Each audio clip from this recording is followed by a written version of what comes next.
Over eating മാത്രമാണ് ഒബീസിറ്റിയുടെ കാര്യം. ചില ആളുകൾക്ക് പാരമ്പര്യമായിട്ട് വണ്ണമുള്ള ആൾക്കാർക്ക് അച്ഛനും അമ്മയ്ക്കും വണ്ണമുണ്ടെങ്കിൽ ചിലപ്പോൾ മക്കൾക്ക് വണ്ണം ഉണ്ടാവാറുണ്ട്. നമ്മൾ ഈ ഒബീസിറ്റി പേഷ്യൻസ് വരുന്നുണ്ടെങ്കിൽ നമ്മൾ ഇവരെ മൊത്തത്തിൽ ഇവാലുവേറ്റ് ചെയ്യും.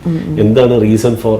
ചിലവർക്ക് ഹോർമോൺസിന്റെ വ്യത്യാസം, ഇപ്പൊ തൈറോയ്ഡ് ഹോർമോൺസ് ഒക്കെ TSH ഒക്കെ ഒത്തിരി കൂടുതലാണ്. നമ്മളിതെല്ലാം ഇവാലുവേറ്റ് ചെയ്ത് മെഡിക്കലി ട്രീറ്റ് ചെയ്യാൻ പറ്റും. നമ്മൾ മെഡിക്കലി തന്നെ ട്രീറ്റ് ചെയ്യത്തുള്ളൂ.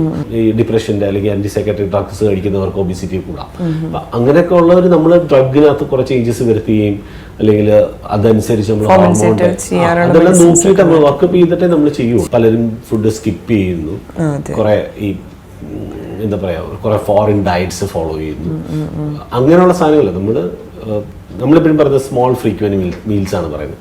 അല്ല 2 മണിക്കൂർ ഇടവിട്ട് ചെറിയ അളവിൽ. അപ്പൊ അതാണ് നമ്മൾ എപ്പോഴും പറയുന്നത്. നമ്മൾ ഫുഡ് നമ്മൾ കൺട്രോൾ ചെയ്ത് കഴിഞ്ഞു കഴിഞ്ഞാൽ ചെറിയ എക്സസൈസും ഉണ്ടെങ്കിൽ നമുക്ക് ഒരുവിധം പരിധി വരെയൊക്കെ ഒബിസിറ്റി കൺട്രോൾ ചെയ്യാൻ പറ്റും.